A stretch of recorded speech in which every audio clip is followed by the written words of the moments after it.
Gas is about to get more expensive for thousands of people in our region of Virginia.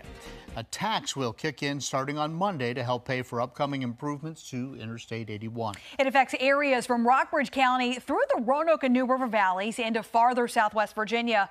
Lawmakers want to tax local gas stations along the interstate. Prices will go up about 7.5 cents a gallon, which is about $1 every time you fill up. Nearly everyone that we talk to agrees that road improvements are needed, but some local people are not looking forward to being taxed. Maybe the means of them taxing people that don't necessarily travel that road a lot or don't even live near, access to 81. That's where I'm kind of torn on it. Now, people we talked to say $1 more to fill up could cause some people in Giles County to travel across the West Virginia border for fuel. Now, the good news is the gas prices in our area have been dropping a little bit. $2.50 a gallon in Blacksburg, a bit below that in Roanoke, and slightly more in Lynchburg.